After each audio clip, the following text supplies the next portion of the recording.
Hello everyone, welcome to NET economics classes. I am Priyanka. हम कर रहे हैं इकोनॉमिक्स के पेपर 2 के जुलाई 2016 के very important questions. All the previous year are very important, so जितने भी प्रीवियस ईयर हैं वो सारे लगा लो। यू हैव टाइम, एक दो दिन है, एक दो दिन में काफ़ी क्वेश्चंस हो जाएंगे। ठीक है, स्टार्ट करते हैं फर्स्ट क्वेश्चन से। In standard adjoining diagram the measure of consumer surplus is. Consumer surplus आप कैसे मेजर करेंगे? You have the two line, the P Q and the P Q one, which is also called the budget line, plus you have also mentioned the indifference curve. आपके पास indifference curve भी है, IC1 IC2। You have to tell the area of consumer surplus. Consumer surplus का मतलब क्या होता है? The price the person actually pays and willing to pay, that difference is called, and here you can see the difference, the price B A and B, this is the point, and at A this is the point. So what is the situation of consumer surplus? This is the situation of consumer surplus, that is AB. See the options, you have given the 4 options. कौन से option सही होंगे? Option 4th, AB is the area of consumer surplus. ठीक है, चलते हैं हम अपने नेक्स्ट क्वेश्चन पे। ए कार्टेल एम्स एट मैक्सिमाइजिंग। जब कार्टेल फॉर्म होती है तो उसका मेन एम क्या होता है? इंडिविजुअल प्रॉफिट को मैक्सिमाइज करना, इंडस्ट्री के प्रॉफिट को मैक्सिमाइज करना, share of output of members, या फिर गुडविल ऑफ द मेंबर्स। तो कार्टेल का मतलब क्या होता है? कार्टेल का मतलब होता है ग्रुप ऑफ फर्म्स जो एंटर होती है किसमें? एक एग्रीमेंट में। एक एग्रीमेंट में एंटर होने का मतलब क्या है? They are going to make the uniform prices output policies. ठीक है, फर्म ज्वाइंट होती है किसके लिए? कि वो प्राइसेस को फिक्स करे और आउटपुट जितना भी उन्हें मार्केट में सोल्व करना है उसे भी वो फिक्स करे। तो यहाँ पे सारी फर्म्स का मतलब क्या होता है? They are taking the joint decision, मिलके डिसीजन लिया जाता है। यहाँ पे कार्टेल को बोला जाता है perfect form of the collusion. एक कोल्यूजन का अगर परफेक्ट फॉर्म हमें देखना है तो वो होता है कार्टेल। कार्टेल का मतलब होता है, मेन एम होता है ज्वाइंट प्रॉफिट मैक्सिमाइजेशन, मतलब इंडस्ट्री के प्रॉफिट को मैक्सिमाइज करना और मार्केट के शेयर को लेना। सो इंडिविजुअल प्रॉफिट मकसद होता है या इंडस्ट्री का प्रॉफिट मकसद होता है? तो इंडस्ट्री का प्रॉफिट ही मेन मोटिव होता है, मेन एम होता है। ऑप्शन सेकंड हमारा क्या होगा? बिल्कुल करेक्ट होगा। Now the statement that no one can be made better off without making someone worse off, describe which of the following? Pareto optimum, low level of equilibrium trap, Nash equilibrium, या फिर Carnot equilibrium। Nash equilibrium और Carnot equilibrium मैं already जुलाई 2018 में completely explain कर चुकी हूँ। Pareto optimum भी बहुत बार कर चुकी हूँ। एक ऐसी सिचुएशन जहाँ पे no one can made better off without at least one other person being made worse off। ठीक है, so this is the definition of Pareto optimum, that is means option A क्या होगा? यहाँ पे बिल्कुल सही होगा। Next question, Slutsky equations explain the. Slutsky equation किसके बारे में एक्सप्लेन करती है? ड्यूरेबल गुड्स की डिमांड, ड्यूरेबल गुड्स की supply, split between price income and substitution effect, या फिर demand for rare and non producible goods. किसके बारे में स्लस्की इक्वेशन जो है वो बात करती है? तो प्रोफेसर स्लस्की ने यहाँ पे रिलेशनशिप दिखाया है between the price effect, substitution effect और इनकम इफेक्ट। उन्होंने एक इक्वेशन से इस चीज को शो करने की भी कोशिश की है। This is the price effect is equal to the substitution effect is equal to the constant plus income effect। ठीक है, तो ये प्रोफेसर स्लस्की ने दिखाया है split between price income and substitution effect. Option third हमारा क्या होगा? बिल्कुल सही होगा। ठीक है, यहाँ पे हिंदी में भी क्वेश्चंस गिवन है, आप देख सकते हैं। Next, fifth question, L-shaped average cost curve is witnessed in large firm because L-shaped average cost curve। एक cost curve जब L shape बनता है, वैसे तो नॉर्मली एवरेज कोस्ट कर्व की शेप क्या होती है? यू शेप, लेकिन जब एल शेप बन रहा है तो वो क्या दिखा रहा है? Only the law of increasing return, the law of constant return, only the law of constant return operate, या फिर the operation of law of decreasing return is continuously postponed. बात क्या है यहाँ पे, मॉडर्न थ्योरी के according, modern theory of the cost curve, it is propounded bye Andrews, Florence और Friedman, इन्होंने इसके बारे में बताया था। और उन्होंने बोला गया था, मॉडर्न थ्योरी को प्रोपाउंड करने वाले ये 3 इकोनॉमिस्ट थे। लेकिन अगर हम बात करें traditional theory of cost curve की, that is the long run cost curve, वो कैसा होता है, U shaped. The long run cost curve are the U shape. कहते हैं ना, short run short run short run short run को add करके क्या बनता है, पूरा लॉन्ग रन बनता है। ठीक है, that is the long run.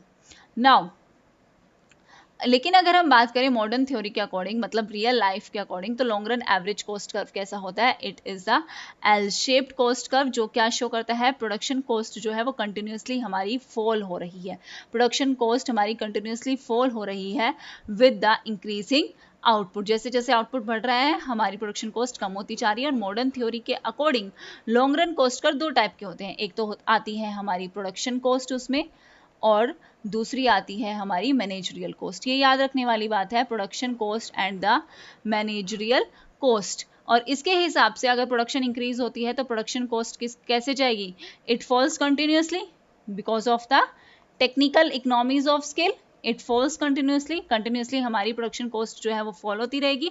और अगर हम मैनेजरियल कॉस्ट की बात करें तो ये क्या हो सकती है, ये राइज हो सकती है, इट में राइज। तो अगर हमारी प्रोडक्शन कॉस्ट फॉल कर रही है more than the managerial cost, तो लॉन्ग रन एवरेज कॉस्ट हमारा क्या रहेगा, it will remain constant at very large scale of output. The operation of law of decreasing return is continuously postponed. वो continuously postponed होता रहेगा कि यहाँ होगा यहाँ होगा यहाँ होगा नहीं। सो ऑप्शन 4 क्या होगा हमारा यहाँ पे बिल्कुल सही होगा। This is according to the modern theory, ये मॉडर्न थ्योरी के अकॉर्डिंग है। ठीक है, इसके साथ साथ हमने ऑलरेडी वैसे जुलाई 2018 के न्यूमेरिकल क्वेश्चंस जो हैं वो कंप्लीट कर लिए हैं, जुलाई 18 एंड जुलाई 17, 17, 16 के हम न्यूमेरिकल क्वेश्चंस ऑलरेडी सारे कंप्लीट कर चुके हैं।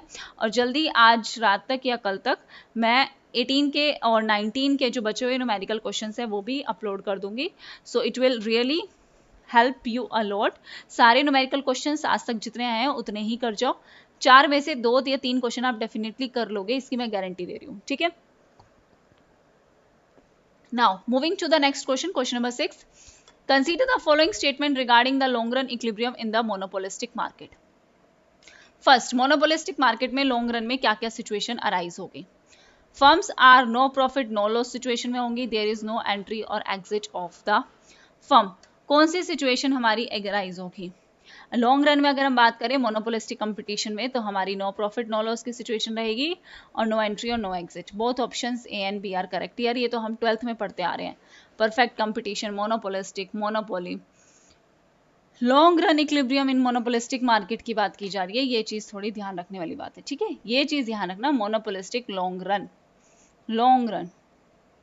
Now moving to the next question, which of the following is not a problem of insurance market, adverse selection, moral hazard, asymmetric information या फिर प्रिंसिपल एजेंट प्रॉब्लम। तो हमने इंश्योरेंस मार्केट में 2 चीजें की थी, एडवर्स सिलेक्शन किया था और मोरल हैजार्ड किया था।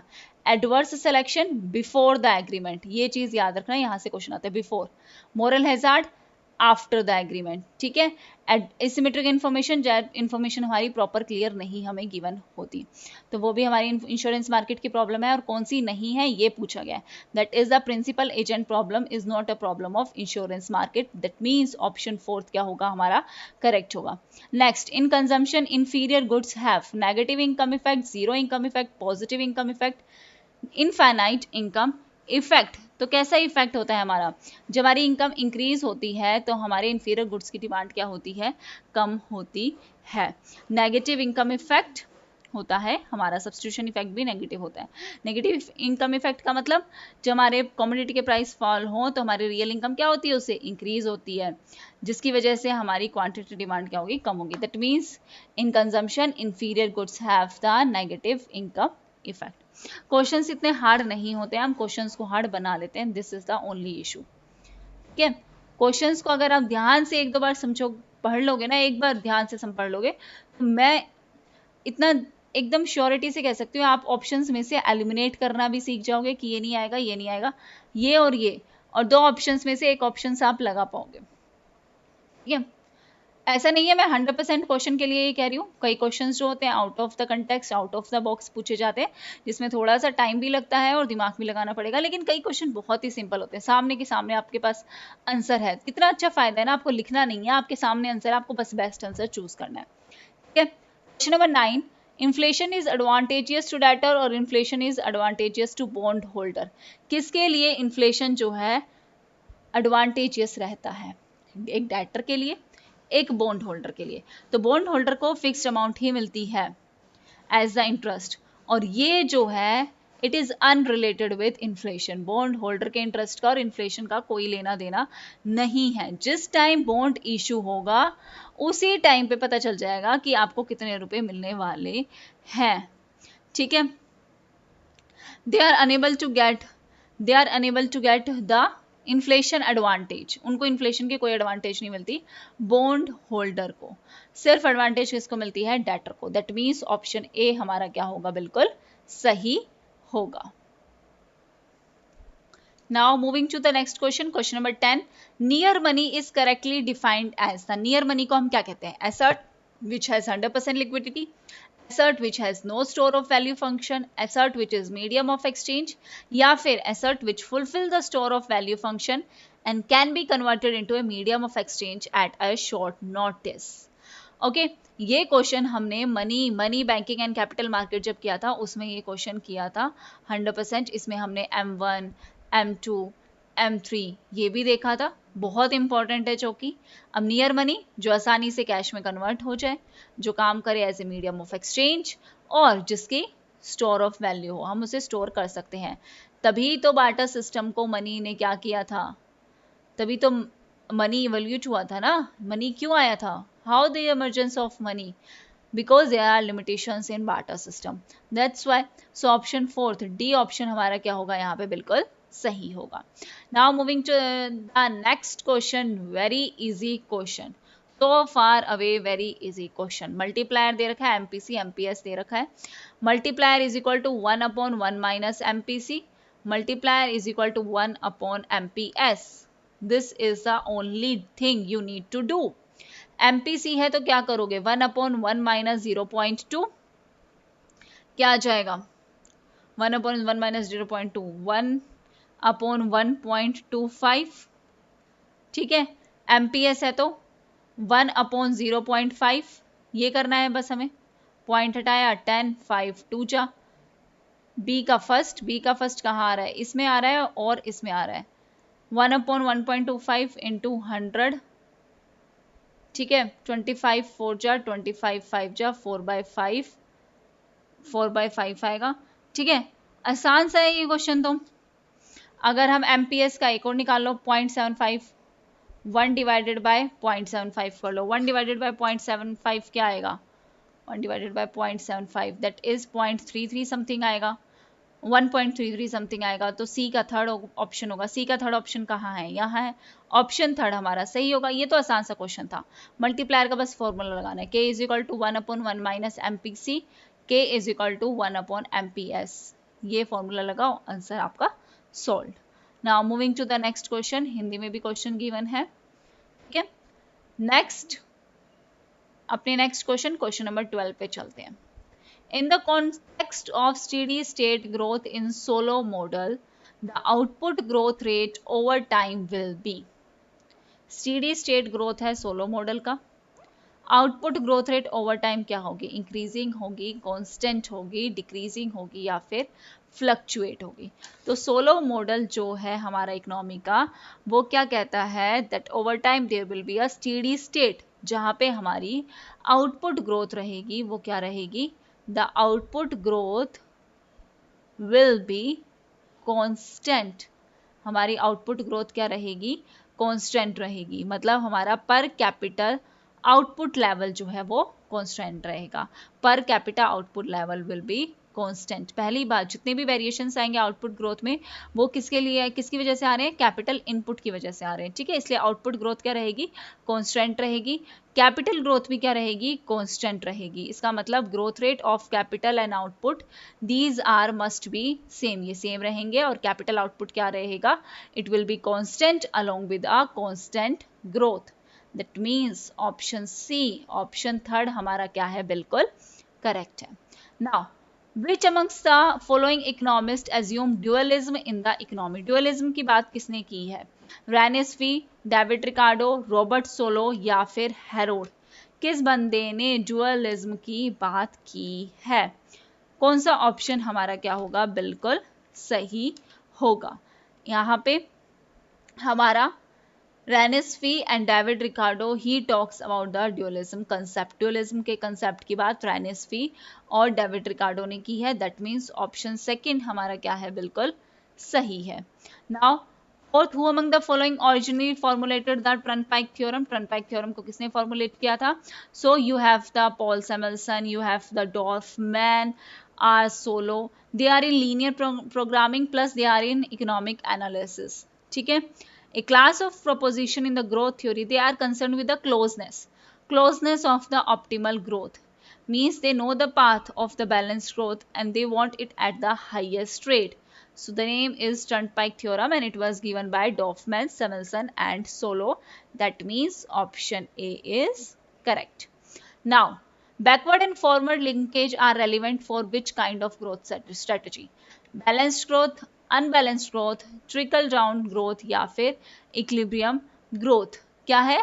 Backward and forward linkage. So Hirschman he is best known for the idea. उन्होंने इंडस्ट्री के लिंकेज को है वो डिस्क्राइब किया था। उन्होंने बोला था कि जब एक इंडस्ट्री एक्सपेंड करती है ना, तो ज़रूरी है कि उसका इनपुट वो भी दूसरी इंडस्ट्री उसे प्रोड्यूस कर पाए।